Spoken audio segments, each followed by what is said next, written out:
Assalamualaikum warahmatullahi wabarakatuh. Selamat sore para peserta webinar Dolan ID Surabaya. Berjumpa kembali kita di acara webinar Dolan ID Surabaya, diskusi online mingguan yang diselenggarakan oleh ID Surabaya setiap hari Senin pada pukul 15 waktu Indonesia Barat sampai pukul 16 waktu Indonesia Barat. Pada sore hari ini, Dolan sudah menginjak pada seri ke-125, di mana pada sore hari ini kita kedatangan narasumber kita dari PAPDI yang akan membawakan topik mengenai pencegahan dan penata laksanaan malaria di Indonesia. Kedua narasumber kita sudah hadir di tengah-tengah kita. Yang pertama adalah Dr. Bramantono, spesialis penyakit dalam KPTI Finasim. Beliau adalah staf KSM Penyakit Dalam RSUD Dr. Sutomo, Surabaya. Dan narasumber kita yang kedua adalah Dr. Trian Eka Rahman, spesialis penyakit dalam KPTI Finasim. Beliau juga merupakan staf KSM Penyakit Dalam RSUD Dr. Sutomo, Surabaya. Dan yang akan menjadi moderator pada sore hari ini juga sudah hadir di tengah-tengah kita semua, yaitu Dr. Pandu Habibi, SPOG MKet Clean, pastinya sudah tidak asing lagi. Beliau adalah staf divisi obstetri dan ginekologi sosial, Departemen KSM Obstetri dan Ginekologi FK UNER RSUD Dr. Sutomo, Surabaya. Baiklah para peserta webinar Dolan ID Surabaya yang berbahagia, pastinya sudah tidak sabar ingin menyimak diskusi ya Dok dengan para narasumber kita yang pastinya sudah expert di bidangnya dan mungkin nanti kita bisa bertanya apapun tentang pencegahan dan juga tata laksana malaria di Indonesia. Baik, untuk itu selanjutnya saya serahkan kepada moderator kita, Dr. Pandu, untuk selanjutnya dapat memimpin jalannya webinar Dolan ID seri ke-125. Kepada yang terhormat Dr. Pandu, saya persilahkan. Terima kasih. Baik, terima kasih rekan saya Dr. Linda Astari, spesialis dermatovenerologi, konsultan. Saya izin menyapa kedua narasumber kita terlebih dahulu. Selamat sore, Assalamualaikum, Dr. Bramantono dan Dr. Brian. Waalaikumsalam, Waalaikumsalam. Jelas sehat-sehat ya, Dok. Ya, Alhamdulillah sehat. Dr. Brian sehat ya, Dok. Alhamdulillah dok, ya. Oke. Ini topiknya menarik sekali, Dok. Tadi karena saya moderator, saya izin baca-baca sedikit. Ternyata ini ya kasusnya meningkat ya, Dok ya, dari 2021 ke 2023 tuh meningkat katanya malaria di Indonesia. Nah, ini menarik nanti bagaimana Dr. Bramantono dan Dr. Brian menyampaikan apa kendalanya di Indonesia kok masih jadi masalah ini malaria dan bagaimana strategi kita untuk mengatasi malaria di Indonesia. Monggo mungkin sebagai pengantar diskusi, kalau misalnya ada dari Dr. Bramantono atau Dr. Brian yang berkenan mungkin memberikan pengantar gitu ya, supaya panas biasanya. Nanti kalau sudah, oh ada apa namanya, ada pemancing-pemancingnya mulai banyak diskusinya biasanya dok. Dan kepada para peserta, monggo kalau misalnya ada yang ingin ditanyakan kepada narasumber, silakan langsung menuliskan di kolom Q&A. Mungkin ada dok dari Dr. Ramantono atau Dr. Brin yang perlu disampaikan pada kita semua. Saya udah share screen, nampak belum? Sudah dok, sudah kelihatan jelas. Ya, oke. Nanti berdua kita akan membagi tugas. Assalamualaikum warahmatullahi wabarakatuh. Selamat Waalaikumsalam. siang, salam sejahtera. Pada siang ini, ya kita diskusi bersama lah. Ya, ini penyakit kan sudah sejak lama, tapi tetap masih ada. Biasanya kalau kita di Surabaya ini adalah para pendatang yang kita tangani. Jadi sedikit, saya hanya beberapa slide mengingatkan kembali tentang malaria. Nanti Dokter Brian akan membahas terapi dan pencegahannya ya. Jadi malaria itu ya seperti kita ketahui disebabkan karena plasmodium ya. Ya, plasmodiumnya itu ada 5 di Indonesia sekarang. Ya, yang banyak di Indonesia adalah Plasmodium vivax, Plasmodium falciparum, Plasmodium ovale. Yang cukup jarang yaitu Plasmodium yang lainnya seperti Plasmodium malaria itu jarang cukup ditemui di Indonesia. Gejalanya adalah khas ya, trias malaria kalau kita pendidikan dulu. Trias malaria adalah demam secara periodik, misalnya jam-jam tertentu, kemudian menggigil, kemudian berkeringat. Dan gejala-gejala lainnya biasanya terdapat seperti gambaran anemia hemolitik atau splenomegali. Biasanya menimbulkan komplikasi bermacam-macam, bisa menjadi malaria berat ya. Kalau malaria berat kita diferensial diagnosenya bisa macam-macam ya. Biasanya malaria berat ini disebabkan oleh falsiparum kebanyakan, tapi vivax juga masih bisa.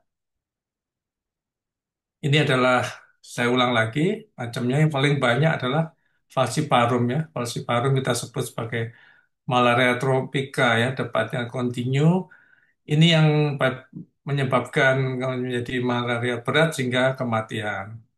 Plasmodium vivax ini disebut tersiana ya, gejalanya panas, bebas demam 2 hari panas, ini juga bisa menyebabkan malaria.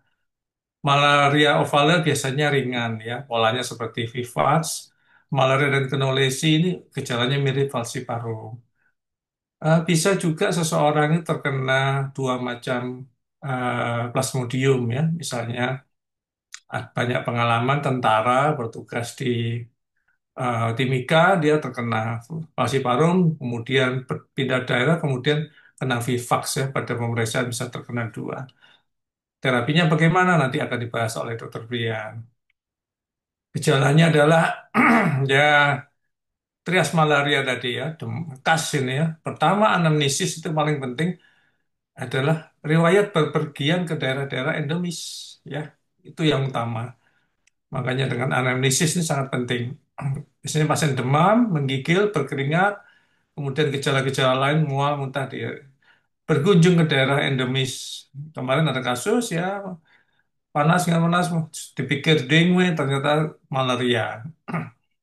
Pemeriksaan fisiknya, konjuktivanya dapat pucat, anemia, dapat batuk splenomegali. Kalau berat ini seperti pasien sepsis ya, pasien dapat demam, kesadaran menurun, pasiennya ikterus, terhadap urinnya coklat yang namanya black water fever, dan keadaannya sangat lemah, kadang-kadang kesadarannya turun. Gold standarnya apa? Simple gold standarnya ya. Cuman kadang-kadang di Surabaya ini cukup sulit memeriksa hapusan tetes tebal, tetes tipis itu ya. Cukup sulit ya. Saya seringkali agak kesulitan ya. Beberapa kali yang bisa melakukan adalah di lab Kesda yang punyanya Pemprov ya, yang ada di Jalan Karamanjanga itu bisa melakukan. Ya, di sini bisa dilihat kalau memang tes tebal atau tes-tes tepisnya terhadap ada plasmodium yang pas itu sudah pasti malaria ya, sudah pasti malaria. Biasanya dihitung kalau di orang tropik derajat parastemianya berkaitan keberhasilan terapinya. Kalau positif satu, positif dua, positif tiga, positif empat ya. Positif satu ditemukan 110, dua ditemukan 10 sampai 100, tiga 1 sampai 10 dalam satu lapang pandang, empat bila lebih dari 10 dalam satu lapang pandang. Ini tergantung dari keahlian dari seorang eh, parasitologinya ya. Parasitologinya kalau di Sutomo di FK Uner juga bisa diperiksakan di parasitologi ya. Cuma hanya jam kerja. Kadang-kadang kita perlu hari ya, Sabtu, Minggu juga perlu memeriksakan. Ada tes namanya Rapid Diagnostic RDT ya. Itu hanya melihat antigennya secara imunografi. Ini bisa digunakan emergensi ya, screening dari malaria. Di situ idealnya memang RDT harus disertai mikroskopik. RDT nanti hanya keluar eh, spesies falciparum apa gitu ya, garis-garis itu. Kemudian di samping itu perlu di pemeriksaan yang lain-lainnya untuk malaria seperti DL, kimia klinik, natrium, kalium, blood gas. Kadang perlu dilakukan lumbal fungsi Pak, untuk mengetahui defisit neurologinya. Ini adalah bagan yang dari buku saku malaria yang terakhir dari Kemenkes. Pasien datang dengan gejala demam, kemudian pemeriksaan dalam malaria atau RDT. Kalau hasilnya positif, pasti malaria ya. Kalau hasilnya negatif, diulang pemeriksaan setiap 24 jam selama 3 hari ya. Kemudian hasil negatif cari etiologi yang lainnya. Ini adalah alur yang dari panduan Kemenkes tentang buku saku malaria yang bisa diunggah di salah satu mesin pencari. Diagnosa bandingnya apa? Ya, febris dengan trombositopenia itu banyak penyebabnya. Demam tifoid, oke. Demam dengue, iya. Leptospira, iya. Cikungunya, iya. Bahkan ada pasien, kalau di tropik, ada pasien seperti rickettsia dan sebagainya, semua pasien-pasien yang febris dan trombositopenia adalah merupakan diferensial diagnosisnya. Malaria berat apa komplikasinya? Malaria berat itu seperti tabel kanan itu ada satu dari di bawah itu terjadi adalah dari yang positif, bisa dikatakan suatu malaria berat ya. Misalnya kesadaran menurun, peningkatan OTPT dan sebagainya. Kalau terjadi malaria berat, kita harus merawat pasien secara intensif ya, minimal dirawat di HCU ya, tidak bisa di perawatan ruang loker. Ini tata laksananya akan nanti dibicarakan secara komplit oleh Dr. Brian. Ini simpel saja, kalau penderita positif tanpa koplasi atau malaria berat. Kalau dia malaria berat, kita gunakan sediaan yang injeksi. Ya, ada artemisinin, artesunat, kinin, dan sebagainya. Kalau pasien sudah sadar, dia kembali ke oral. Demikian secara singkat saja tentang malaria, Dokter Pandu. Terima kasih. Assalamualaikum. Waalaikumsalam warahmatullahi wabarakatuh. Terima kasih Dokter Bramantono. Mungkin dari Dokter Brian ada yang perlu ditambahkan, Dok? Ya, terima kasih Dokter Pandu. Bismillahirrahmanirrahim. Assalamualaikum warahmatullahi wabarakatuh. Eh, Salam. Terima kasih atas kesempatan Dokter Pandu. Ya, ini teman kowe saya ya. Juga mohon izin Dokter Bramantono, ini senior saya. Dan juga Dokter Linda saya ralat, gitu. Jadi saya sudah bukan di Dokter Stomo, jadi masuk ke KSM Rumah Sakit Universitas Erlangga. Terus bentar masih nyari slide-nya yang mana. Saya melanjutkan yang disampaikan Dr. Bramantono sudah cukup lengkap, jadi cuman sedikit saja saya tambahkan mengenai tata laksana dan juga eh, pencegahannya ya. Jadi tata laksananya sebetulnya dibagi menjadi dua, yang tanpa komplikasi dan juga yang berat ya. Kalau yang tanpa komplikasi ini juga sangat tergantung parasit yang mana yang menginfeksi, apakah falciparum ataukah vivax atau ovale ataukah juga eh, malariae dan atau kombinasi gitu. Pada prinsipnya diberikan dua golongan obat ACT dan juga Primaquine, cuman dosisnya kurang lebih sama berdasarkan berat badan yang ada di buku saku. Tapi yang di buku saku itu berat badannya tidak ada yang golongan apa ya, yang lebih dari 80 kilo ya. Saya udah pernah dapat pasien dengan berat badan 92 kilo. Sekarang pasien-pasien sekarang besar-besar ya. Nah, itu bisa dilihat juga di PNPK 2019 ya. Di situ tabelnya lebih lengkap dibanding buku saku.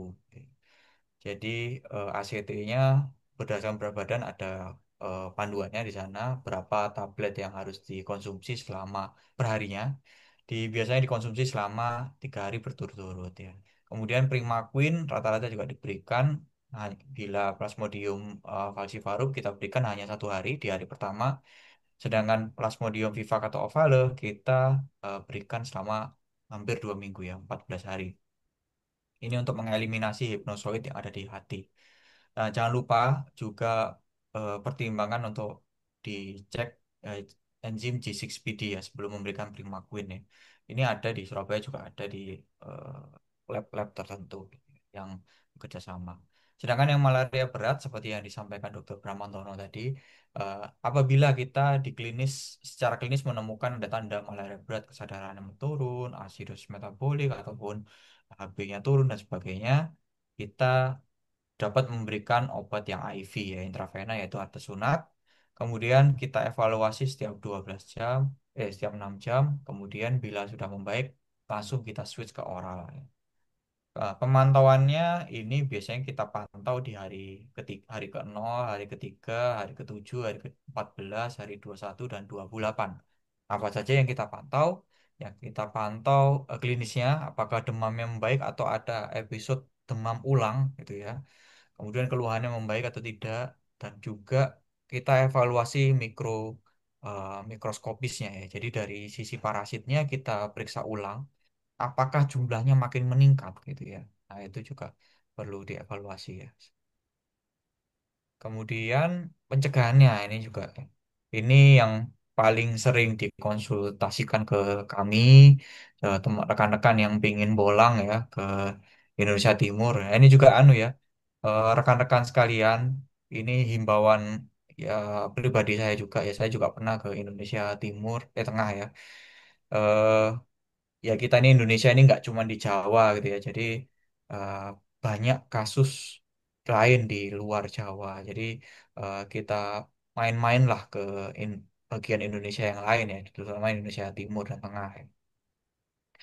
Saya sendiri unik ya waktu itu kasusnya saya pernah di Sumbawa itu saat apabila kita terbang satu pulau dari sini itu ketemu Bali, terbang satu pulau lagi Lombok, terbang satu pulau lagi di Pulau Sumbawa ya.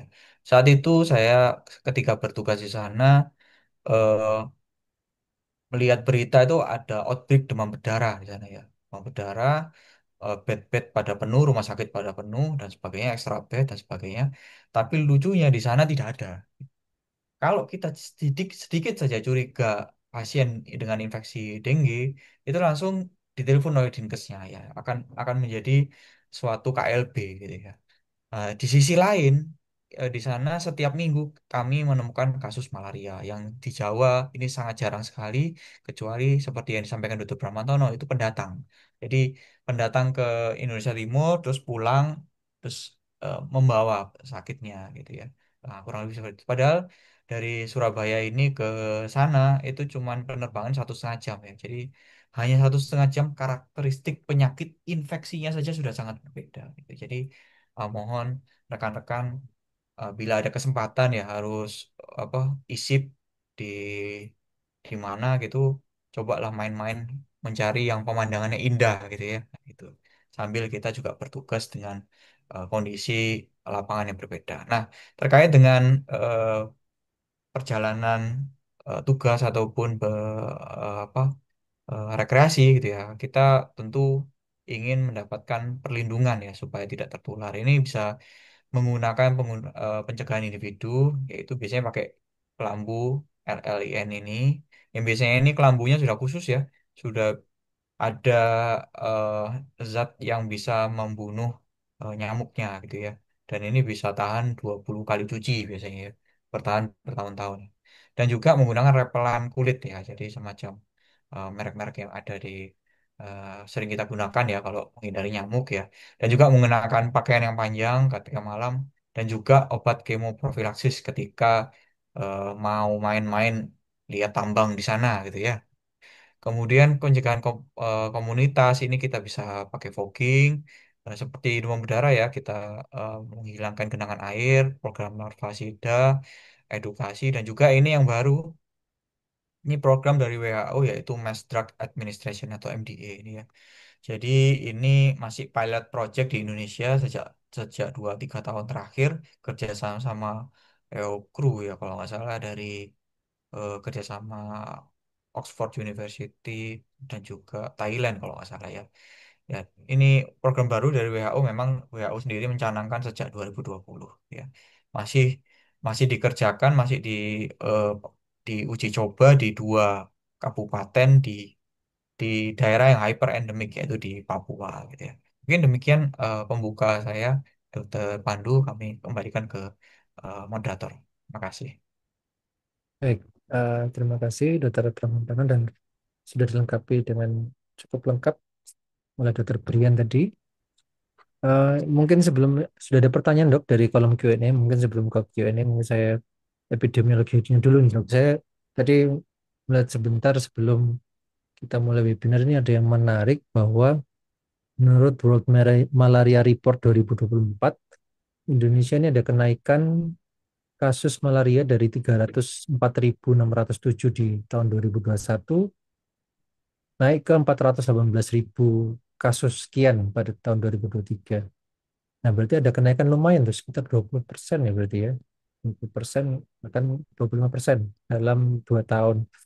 Ini kan kalau nggak salah ada program pemerintah untuk eliminasi malaria Indonesia tahun 2030. Nah, dengan adanya kenaikan ini apakah PR kita sebenarnya masih banyak, Dok? Terus kenapa kira-kira kenaikannya? Penyebabnya? Supaya kita punya gambaran besarnya dulu baru kita ke hal-hal yang spesifik gitu. Mungkin Dokter Bramanthan dan Dokter Brian ada pandangan, Dok?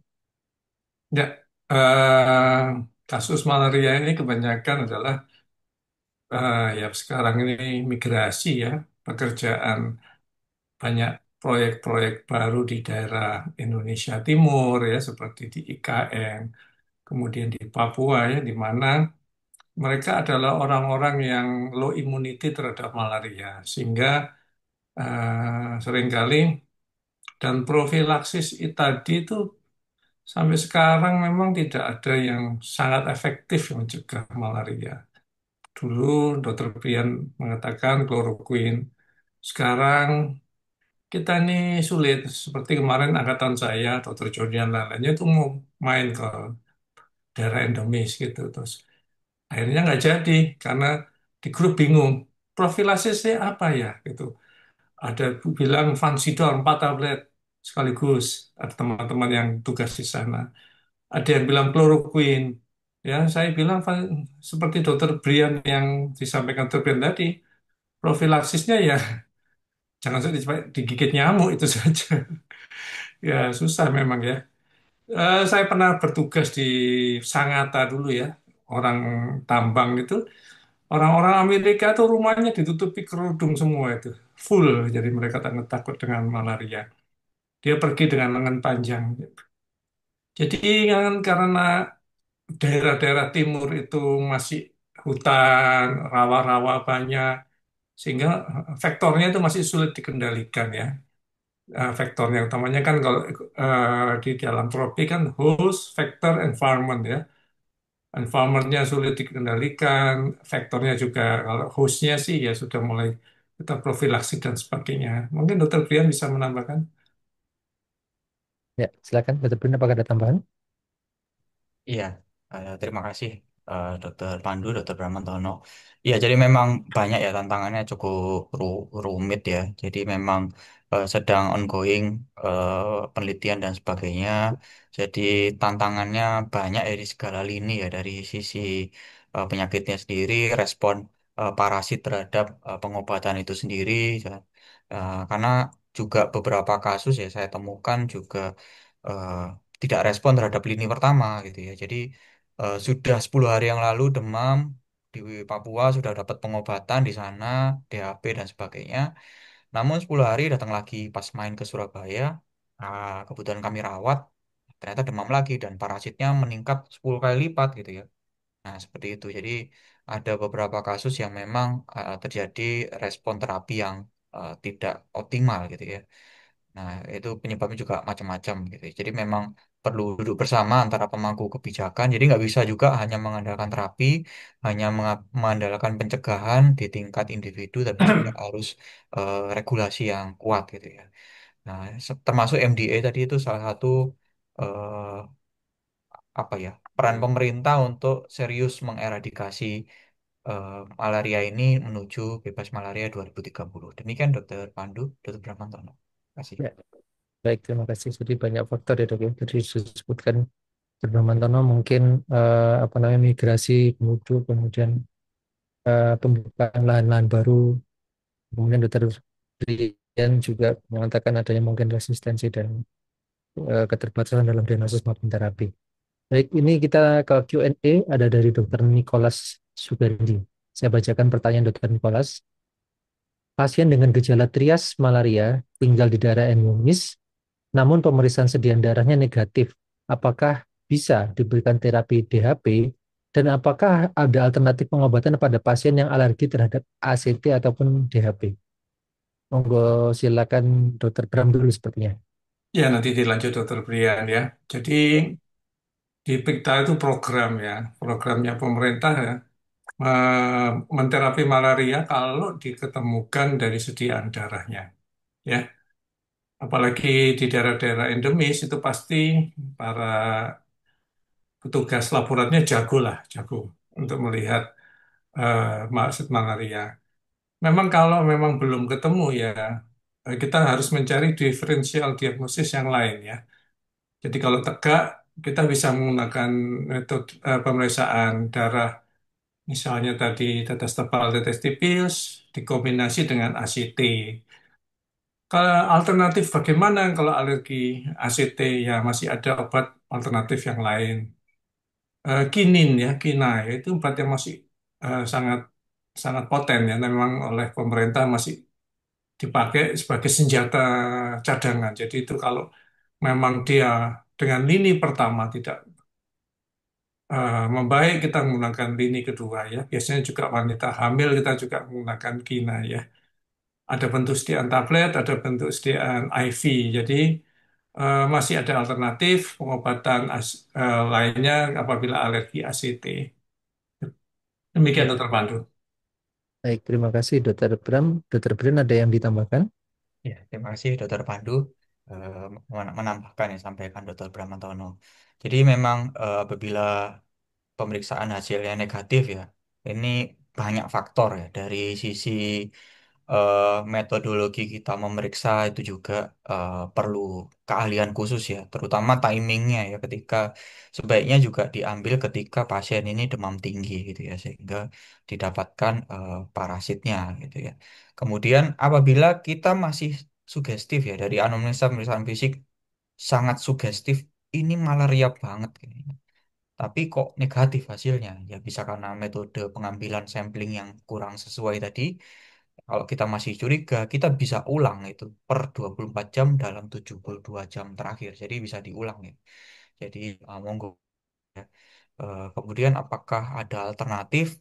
Nah, ini juga tantangan ya, karena obat malaria ini sekarang eh, saya kurang tahu ya. Sepengalaman kami dipegang apa dikelola oleh dinas terkait ya, dinas kesehatan di masing-masing kota ya. Itu ya tersedianya DAP itu ya. Jadi saya kurang tahu ada yang lain. Bahkan Kina pun akhir-akhir ini saya juga minta Kina juga sering kosong juga. Bram. Mudah-mudahan kita semua sehat. Nah ini yang repot ya. Apakah ini kosongnya sementara atau seterusnya? Nah ini kurang tahu juga ya. Mudah-mudahan ya keseriusan apa ya kita bersama untuk mengeradikasi malaria ini benar-benar berjalan dengan baik ya. Itu termasuk logistik ini juga sangat penting soalnya. Mungkin itu semoga menjawab Dokter Pandu, Dokter Bram. Ya, Oke. terima kasih Dokter Brian. Ini termasuk menjawab pertanyaan dari Dokter Nicholas berikutnya mengenai apa penyebab pemeriksaan menjadi negatif palsu ya pada pasien suspek malaria. Mungkin timingnya tadi yang kurang tepat ya, atau mungkin juga prosedurnya yang belum sesuai. Mungkin saya lanjutkan pertanyaannya masih nyambung dengan pertanyaan tadi itu. Apakah eh, pemerintah dalam hal ini Kementerian Kesehatan itu menyediakan tes diagnostik bahkan di level primer di seluruh wilayah Indonesia, Dokter Bramantoro? Atau ada beberapa eh, daerah atau wilayah yang memiliki keterbatasan alat diagnostik tersebut? Nah, ini saya kurang paham. Apakah semua sudah difasilitasi, semua puskesmas punya yang tadi disebutkan gold standarnya kan ini ya, eh, apa namanya pemeriksaan mikroskopik, tetes tebal, tetes tipis ya kalau nggak salah. Terus kalau misalnya dengan RDT pun idealnya juga dilakukan pemeriksaan mikroskopik begitu ya. Apakah dua-dua hal ini juga tersedia luas di vaskes primer kita?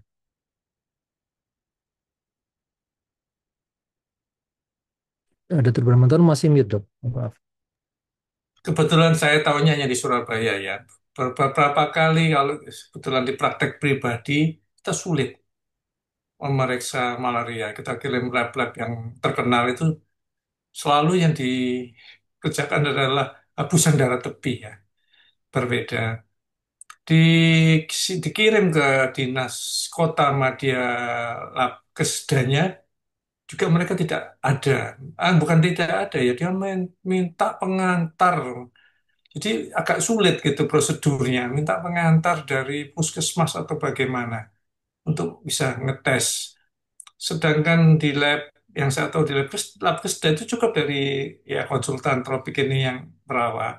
Kalau di Sutomo bisa dilakukan semua, Dokter Pandu ya, Ya. seperti tetes tebal, tetes sipil, dan di Rumah Sakit Erlangga juga bisa. Jadi ya memang kalau dia masuk ke rumah sakit lain itu mereka akan merujuk ya. Untuk pengobatannya itu 100% kita mengajukan obat ke Dinas Kesehatan Kota Madya ya. Jadi Sutomo tidak punya. Dulu di praktek saya kebetulan yang punya apotek orang Papua ya.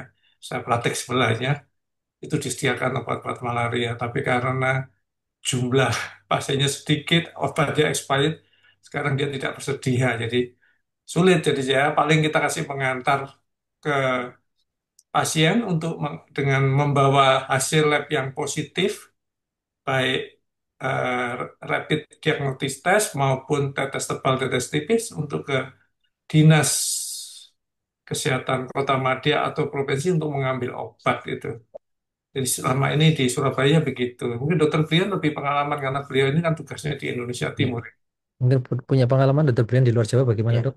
terima kasih dok. Jadi memang eh, pada prinsipnya semua dibekali dok, semua puskesmas. Tapi pada area-area tentu eh, kementerian punya datanya ya, mana yang endemis dan hyper endemis gitu. Ya. Di sana lebih dibekali ability untuk melakukan pemeriksaan bahkan dengan peralatan yang sangat sederhana.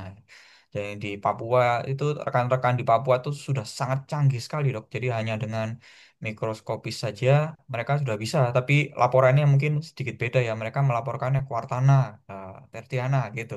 Tapi sangat cepat ya, hasilnya sangat cepat dan langsung dapat obat. Jadi akses diagnostik dan juga pengobatannya sangat cepat ya. Nah, nggak banyak birokrasi seperti kita-kita yang di Jawa ini.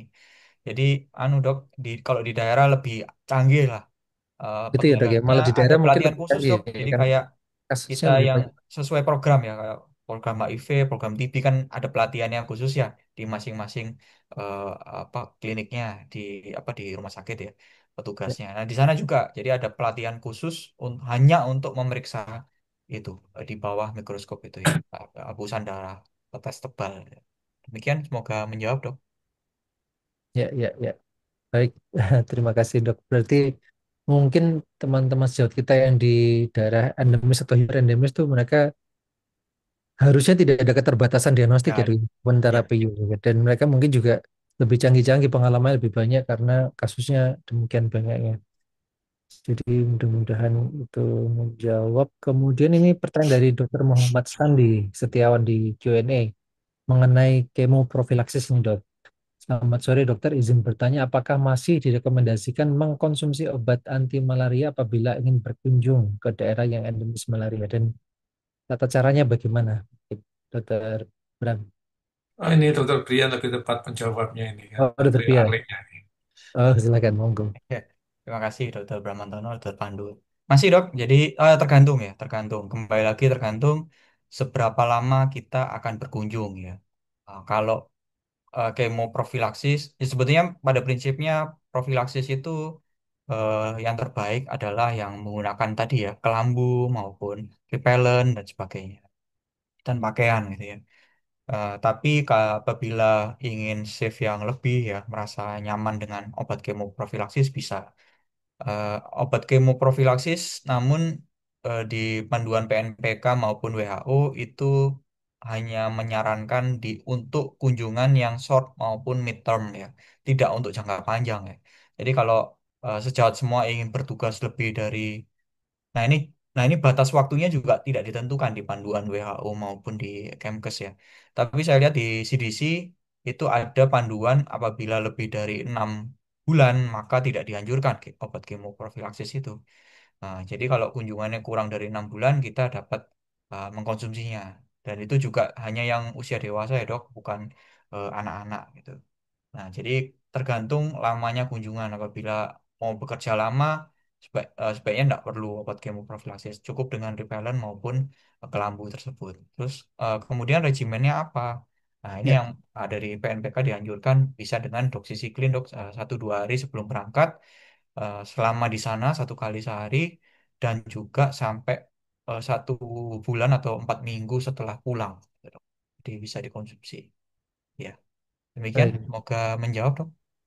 baik dok. Jadi coba saya eh, cerna ya, Dok. Jadi kalau misalnya rencana berangkat ke daerah endemis itu kalau di atas 6 bulan tidak disarankan. Ya. Kalau di bawah 6 bulan berarti minum H-1, kemudian selama di sana minum 1 kali 1 doksisiklin sampai dengan berapa tadi dok? 1 minggu. Ya, Eh, 1 minggu setelah satu pulang. 1 minggu setelah pulang, begitu ya dok. Jadi diminum satu Ya, kali sehari setiap hari. Oke, baik. Kemudian kita akan lanjut ada pertanyaan berikutnya dari Anonymous Attendee. Oh ada ada namanya ternyata. Saya Dr. Devina dari Klinik Kejaksaan Jatim. Mau tanya dok, jika tidak ada pemeriksaan G6PD, apakah masih boleh diberikan Primaquine? Apa saja yang perlu diperhatikan? Monggo silakan mungkin Dr. Bramantono sekarang. Silakan dok. Si mute dok. Maaf. Maaf, sering mute. Jadi G6PD pada malaria ini unik ya. Di daerah endemis, pasien-pasien defisiensi G6PD ini berhubungan dengan penyakit malaria kompleks. G6PD itu memberikan efek pelindungan protektif terhadap malaria, terutama mana protektif ya, malaria falciparum ya, sehingga ketika sel darah kekurangan enzim, karena falciparum itu dia butuh enzim G6PD, sehingga pertumbuhan parasit dapat terhambat. Tapi apa akibatnya apabila orang tidak diperiksa disease PD kemudian diberikan Primaquine? Itu bisa terjadi hemolisis ya pasiennya, jadi seperti anemia hemolitik. Jadi makanya sebaiknya memang di screening pasien itu ada anamnesisnya sebagai kalau memang ada mengarah ke sana ya sebaiknya diperiksa. Kalau kita memberikan kalau sangat terpaksa ya dengan dimonitor ya, dimonitor gejala-gejala hemolisisnya. Itu dari saya. Baik dok. Dokter Brian ada yang ditambahkan? ya, terima kasih. Saya juga setuju sama yang disampaikan Dokter Bramantono. Jadi memang kalau ngomong idealnya diperiksa ya, apabila fasilitasnya tersedia gitu ya. Namun seringkali di daerah kan terutama juga fasilitas tidak merata ya. Apabila memang tidak tersedia, lagi-lagi kita sebagai tenaga kesehatan ini komunikasi yang baik ya dengan pasien dan keluarga, dan juga didokumentasi dalam suatu info ya persetujuan ya. Jadi idealnya ini, tapi karena tidak tersedia maka tidak dapat diperiksa. Kami apakah setuju untuk diberikan Primaquine, namun dengan observasi yang ketat gitu ya. Observasi yang ketat tadi sudah sampai Dr. Bramantono. Yang paling sederhana lihat dari kencingnya dok. Jadi apakah hitam atau tidak gitu ya. Ada tanda hemolisis nggak gitu. Demikian Dr. Pandu, Dr. Pram. Baik, kami lanjutkan. Sebelum ke pertanyaan Dokter Nicholas kembali, saya izin bertanya masih mengenai terapi. Bagaimana apabila menangani kasus malaria pada pasien yang dengan komorbid dok, misalnya ada diabetes, anemia atau gagal ginjal, apakah ada perbedaan dari regimen yang diberikan? Dokter Bramantuna atau Dokter Brian? Ya, Dokter Brian, monggo. Iya, terima kasih Dokter Pandu ya. Sangat ya itu memang terutama di malaria yang berat ya. Jadi tidak ada regimen khusus. Ya, jadi kita apa ya pertimbangan interaksi obatnya dan juga anunya kondisi komorbidnya ya. Makasih. Jadi tidak sementara belum ada alternatif atau adjust dosnya gitu, tidak ada ya Dokter Brian ya? Iya. Ya, baik. Ya, Dokter Brian. tidak ada just dose ya. Mineral malaria berat itu selalu sering dengan gagal ginjal akut ya. Dosisnya tetap diberikan full. Nanti gagal ginjal akutnya akan membaik Malaria se- resolve itu. segera dengan itu. Jadi memang pada kasus diabetes yang jadi malaria itu unik ya. Kita waktu itu di Sutomo pernah mendapatkan seorang tentara itu datang dengan kesadaran menurun, febris hari ke-6, kemudian labnya DL-nya trombositopeni, leukositnya juga ya leukopeni, kemudian OTP itu semua gambarannya ke arah suatu malaria berat. Pada waktu itu entah kenapa kok sebagai kita konsultan curiga ya apakah ini ada infeksi lainnya. Ternyata pasien itu ada malaria berat dan confirm dengue. Jadi dua penyakit ya. Ini tentara. Jadi dia berpindah-pindah masuk sadaran menurun. Penanganannya ya bagaimana?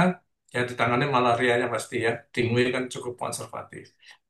Waktu itu untuk menegakkan dengue-nya kita menggunakan uji ya. Kalau di rumah sakit pendidikan ada namanya uji hemagglutinasi, yaitu titer dengue, IgG, IgM dengue itu ada yang kuantitatif, ada yang kualitatif, yang ada yang titernya ya. Jadi kalau pada masuk diambil, kemudian pada waktu dia mau pulang diambil. Kalau titernya naik 4 kali, itu di dalam panduan WHO itu confirm dengue. Jadi kebetulan kasus itu sempat mau maju di Paris ya, PPDS-nya waktu itu. Tapi karena pandemi ya nggak jadi, ya ini online ya. Jadi kasusnya pasiennya sadar dengan obat yang diberikan, yang disampaikan dokter Brian ya, atau sunat, cepat sekali atau sunat itu 1 2 hari sadar, kemudian kembali ke oral, trombonya turun turun turun terus sampai titik nadi naik lagi. Jadi kebetulan. Jadi memang febris trombositopenia itu hal-hal yang unik ya, jangan mikirnya dengue saja ya, ya sebab-sebab yang lain. Demikian tambahan dokter Pandu. Jadi lebih challenging ya dulu misalnya kalau mendiagnosisnya. Waktu itu, mohon maaf dok, awalnya curiga cross infeksi dengan dengue gimana dok? Yang pasien Sutomo Malaria itu kadang-kadang leukositosis ya. Jadi diagnosis. ya ini ada banyak pasiennya leukopeni, trombopeni. Nah ini pasti ada sesuatu Oh, yang lain viral daripada yang infectionnya lainnya juga. ya. Curiganya waktu itu. Tapi malarianya waktu itu tegak dengan Tetes hepatitis B, oh, falciparum dan vivax. Falciparum dan oval. Dua, positif tapi leukopeni begitu ya. iya, Ya, ya, kebetulan ya. di terapi. Kalau ada dua malaria gitu, kita menterapi yang terberat ya. Misalnya falciparum dengan vivax. Dokter Brian tadi menyampaikan. Primaquinnya kan diberikan 14 hari. Kalau falciparum kan cuma 1 hari. Karena Hmm. Vivax itu mudah relapse ya. Karena tadi sudah disampaikan Dokter Brian ada di stadium hipnosoid dia tetap berada. Dia bisa matinya dengan penggunaan primaquin jangka panjang.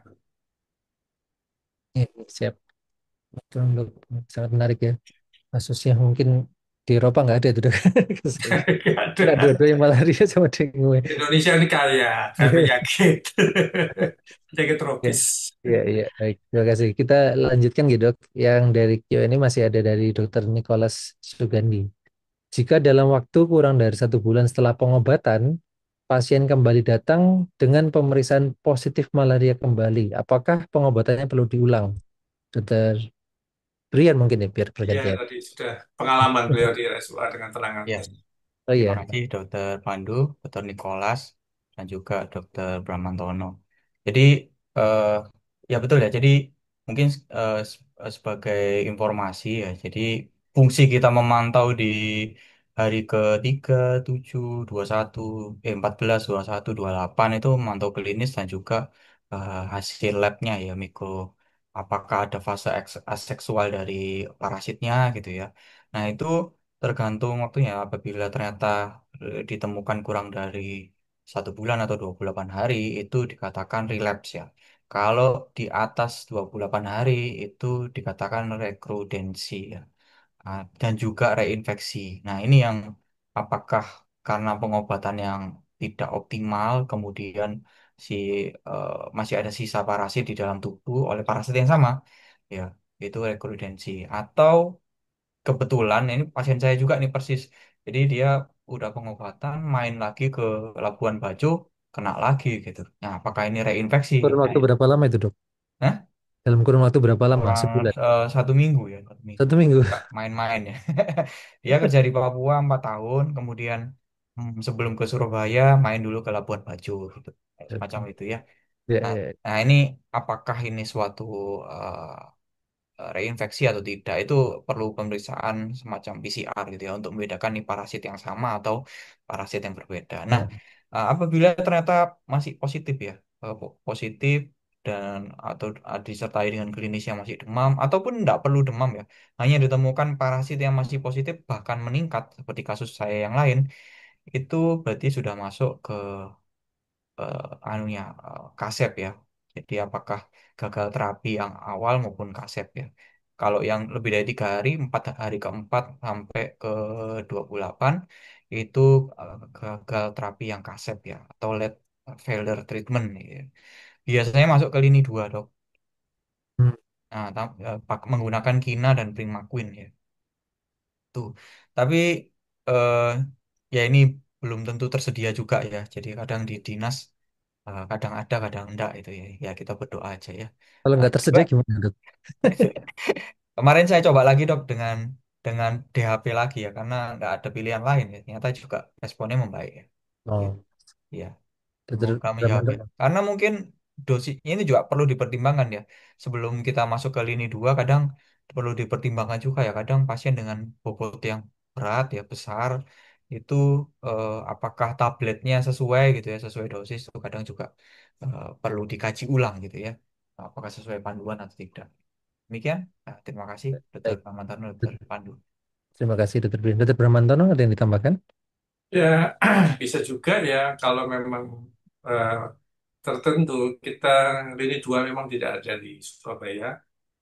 Di Banduan itu bisa dinaikkan dosis primaquine-nya, dinaikkan 2 kali. Jadi dosis primaquine-nya dinaikkan 2 kali untuk yang Vivax ya.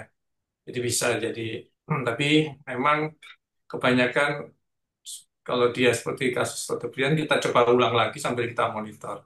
Rata-rata mungkin kepatuhan minum obat dan sebagainya itu yang wajib kita mungkin yang di sana pas rawat jalan kepatuhannya tidak komplainnya kurang ya. Kalau di sini kan diperiksa hari pertama, hari ketiga, hari ketujuh diperiksa derajat parastemianya ya. Jadi ya kepatuhan obat juga sangat menentukan.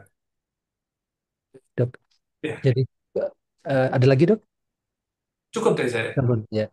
Berarti kalau misalnya kurang dari 1 bulan dan ternyata masih ada parasitnya, mungkin itu kasep tadi ya, Dokter Brian ya.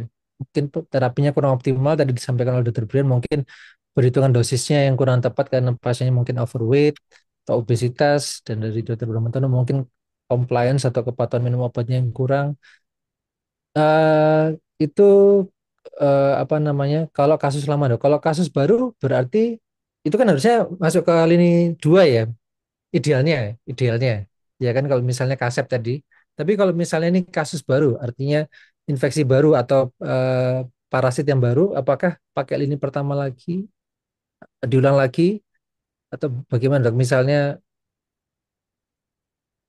bagaimana, Dok? Tadi kan ada 2 kasus, misalnya dalam 1 bulan itu kalau dia rekrudensi ya tadi ya, atau kasep, atau misalnya suatu kasus infeksi baru. Nah kalau Ya, baru ya, mana? saya nanti ditambahkan untuk ya diulang kembali, Bilang diulang kembali. kembali DAP-nya. Ya, Ya, kita senjatanya cuma DAP, nggak ada pilihan karena lagi. nggak ada pilihan ya, Dok. Iya, Iya, iya, iya. ya. Kalau tadi disampaikan primakunya dosisnya ditingkatkan 2 kali lipat, itu apakah relatif aman ya, Dok, untuk ginjal dan lain Aman, aman, aman, aman ya, aman. Ya, apa yang penting di 6PD-nya tidak ada ya aman, aman. OCCPD-nya. Ya. Baik. Dokter Brian ada yang ditambahkan, Dok? Namun dok, ya. Kasus-kasus failure of therapy seperti tadi itu banyak atau kasusnya atau jarang, Dok? Tadi kan Dokter Brian mencontohkan pasiennya, berarti kok Ya, kayaknya Kalau saya banyak kok sih. cukup jarang ya. jarang ya. Ya, Kalau Dokter Brian saya bagaimana? nemu ya, nemu kasusnya tapi memang jarang. Jarang ya. Baik, baik, baik. Terima kasih, Dok. Mungkin waktunya kurang sedikit. Saya mungkin ada satu pertanyaan terakhir sebelum nanti saya serahkan kepada Dokter Bramanto dan Dokter Brian untuk menyimpulkan hasil diskusi kita selama kurang lebih sejam ini. Jadi mungkin ini dok, mungkin Dokter Brian atau Dokter Bramantono, apa ya, peran dokter umum dok, peran dokter umum dalam eh, penanganan malaria di Indonesia ini terutama dalam rangka apa namanya, tujuan eliminasi malaria 2030 itu kira-kira peran dokter umum bagaimana dok? Terutama di eh, surveillance ya, surveillance dan pelaporan ke sistem eh, SISMAL, Sistem Informasi Malaria Nasional, serta bagaimana supaya dokter umum lebih efektif dalam mendeteksi, menangani dan mencegah malaria di komunitas. Silakan mungkin Dokter Brian dulu. Ya, baik. Terima kasih Dokter Pandu. Jadi Dokter umum dok. teman sejawat ini sangat penting ya. Kita tidak ada yang sifatnya lebih superior dan sebagainya. Kita punya role yang sama-sama pentingnya ya dalam eh, mencapai program yang dicanangkan oleh pemerintah ya. Dalam hal ini dikerjakan oleh Kementerian Kesehatan ya. Jadi mungkin teman-teman yang di teman-teman GP lebih banyak untuk lebih berat ya menurut saya lebih berat dari spesialis ya karena tugasnya banyak harus mendeteksi, mensurvei berbagai penyakit ya. Hanya demam aja, jadi DD-nya sudah sangat banyak sekali ya. Jadi eh, perlu apa ya kehati-hatian ya. Apabila ada keraguan bisa konsultasi ke kami gitu ya. Dan dalam itu saja eh, dan juga biasanya sudah dilatih dok oleh dinas setempat ya untuk melakukan pemeriksaan dan juga bagaimana diagnostiknya gitu. Yang penting teman sejawat sekalian bisa membedakan apakah demam ini demam akut atau kronis, demam akut nih karena infeksi atau non infeksi, yang karena infeksi infeksi apa gitu ya. Apakah malaria atau non malaria dan sebagainya. Jadi peran panjenengan semua, Anda semua ini sangat penting untuk menjalankan program juga untuk pasien dan juga pengobatan yang sesegera mungkin ya. Mungkin demikian. Terima kasih.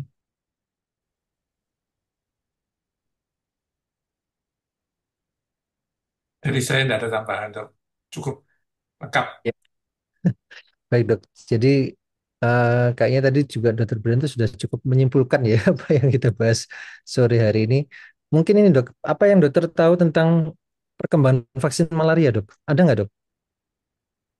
Sudah ada vaksinnya belum? Kalau dengue kan sudah mulai ada vaksinnya. Kalau malaria apakah ada vaksinnya dok? Belum ya dok? Belum, vaksin malaria masih dalam sedang penelitian ya. Banyak vaksin masih, mestinya yang terakhir ini TB yang lebih urgent ya. Malaria juga belum ya. Dengue pun banyak keterbatasan vaksinnya ya. Walaupun tetravalent, tapi syaratnya tidak boleh kena dengue. Itu kan sulit ya, kita kadang-kadang kalau Oh, kena demam kita dengue, kita kita dengue. kan nggak tahu itu apakah flu biasa apa demam dengue apa gitu. Jadi syaratnya cukup banyak. Ya, pencegahan vaksin memang sedang dalam penelitian. Ya, ya, baik. Baik dok, mungkin karena waktu sudah habis, mungkin Dokter Bramantoro dan Dokter Brian ada satu kata penutup untuk audiens kita sore hari ini. Monggo Dokter Bramantoro dulu, baru Dokter Brian. Ya, terima kasih semua pada teman sejawat yang bergabung di Dolan ID semua. Jadi kalau ada pasien febris, yang penting itu anamnesisnya ya. Anamnesisnya itu dia dari daerah endemis atau tidak. Kemudian gejala-gejala trias malaria, jangan juga diingat. Kemudian apabila bisa dilakukan pemeriksaan untuk mengarah ke sana. Apabila memang hasilnya positif, Anda dapat minta ke dinas kesehatan atau puskesmas yang menyediakan. Atau memang kalau pasiennya kesadaran tidak menurun ya itu sulit ya, itu harus memang dirujuk ke suatu rumah sakit. Malaria ini sebetulnya kalau penanganannya baik, ya mortalitasnya tidak terlalu tinggi ya. Kalau tapi kalau sudah malaria berat, terlambat datang yang seringkali teman-teman itu mesti mikirnya sepsis, sepsis gitu ya. Jadi kita masih harus mikir sepsis itu kan bisa bakteri, parasit, virus, jamur. Jadi kita sebagai orang infeksi tetap memikirkan kausanya. Demikian tambahan sedikit dari saya. Baik, terima kasih banyak Dokter Bram Bramantono. Silakan Dokter Brian kalau Ya, ada tambahan. terima kasih Dokter Pandu, Dokter Pramantono. Jadi memang kadang secara teori kadang sulit ya kalau nggak pernah lihat pasiennya ya. Setidaknya panjenengan semua coba atau yang sedang menjalani pendidikan ini mencoba kalau ada kasusnya beritahu teman yang lain gitu ya. Karena sangat jarang sekali kasusnya ada di Pulau Jawa. Kalaupun ada itu hanya pendatang ya. Jadi maksudnya pasti ada eh, kunjungan ke daerah endemis ya. Apabila memungkinkan, terutama yang laki-laki ya dok, belum nikah juga gitu ya. Jadi apabila ada pilihan untuk mencari wahana isip, mainlah ke Indonesia Tengah maupun Timur ya. Untuk kita Ya, lihat apa ya, biar wahana wahana pembelajaran kita ini luas gitu ya. Sekali kita melihat dan merawat pasien malaria nggak akan pernah lupa lagi ya karena khas sekali nggak bisa diceritakan ya sulit kita ya, harus ya.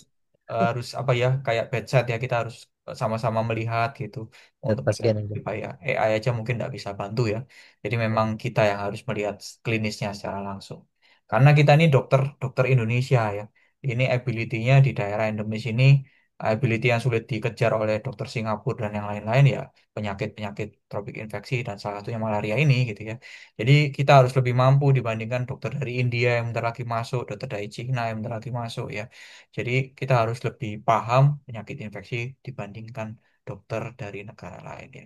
Kita menguasai rumah kita sendiri, tahu letak perabot-perabot di rumah kita di lokasi di mana, sakitnya apa dan sebagainya. Kita yang harus lebih dan paling tahu tentang rumah kita sendiri. Mungkin demikian semangatnya, semoga menular. baik. Terima kasih Dokter Pandu, Dokter Pramantono. Terima kasih Dokter Brian. Termasuk saya dulu juga kalau nggak ke daerah nggak tahu yang namanya rabies dok. Nah, itu Rabies itu seru. hidrofobik, pasien ketakutan sama air tuh. Saya menarik sekali kok. Tapi ya kasihan akhirnya meninggal juga pasiennya. Hmm. Rabies. Saya di Sutomo pun nggak pernah pendidikan melihat rabies tuh. Kalau nggak ke daerah nggak tahu. Jadi memang betul Dokter Brian. Apalagi saya baca statementnya Presiden Prabowo pagi ini di media massa, surat kabar itu asing dipersilahkan membuka rumah sakit di Indonesia. Nah, betul kita jangan jadi jangan jadi penonton ya di rumah sendiri. Harus jadi tuan rumah kita harus paling menguasai konteks Indonesia ini. Baik, terima kasih banyak Dokter Bramantono, Dokter Brian, matur nuwun sangat atas waktunya dan sharing ilmunya. Insya Allah bermanfaat untuk kita semua menjadi amal jariah panjenengan semuanya. Terima kasih. Saya sebagai moderator mohon maaf kalau misalnya ada kekurangan, undur diri dan saya kembalikan ke host kita, Dr. Winda Astari. Silakan, Bu.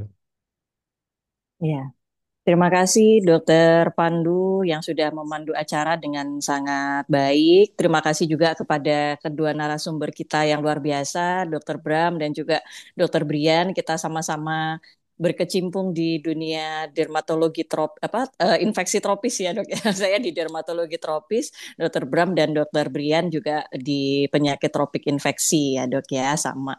Nah, alhamdulillah webinar seri ke-125 telah kita lalui pada hari ini. Tadi juga diskusinya sangat interaktif dan juga sangat menarik.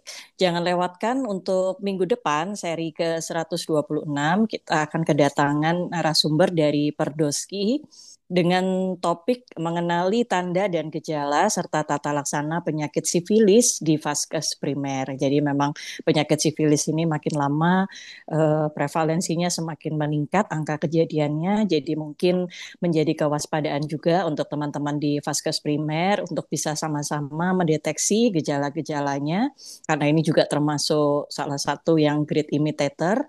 Jadi mungkin kita bisa mengenali lebih dini di vaskes primer dan juga bisa melakukan tata laksana yang sesuai di vaskes primer dan kalau memang diperlukan dirujuk ke vaskes yang lebih lanjut. Jadi jangan lewatkan untuk webinar Dulan ID seri ke-126 minggu depan. Baik, kita sudah sampai di penghujung acara. Sekali lagi terima kasih kepada kedua narasumber kita, Dr. Bramantono dan juga Dr. Brian dan moderator kita Dr. Pandu yang telah sama-sama sharing ya dok berbagi ilmu pada sore hari ini. Saya selaku host dengan Dr. Linda Astari mohon pamit undur diri. Selamat sampai berjumpa kembali pada hari Senin minggu depan. Assalamualaikum warahmatullahi wabarakatuh. Terima kasih. Waalaikumsalam. Terima kasih Izin. Dokter Bram, Terima kasih Dokter Dokter Linda, Brian, Dokter Pandu, Dokter Dokter Brian. Pandu. Oke, Iya, sama-sama. Dok. Matur nuwun, Dok.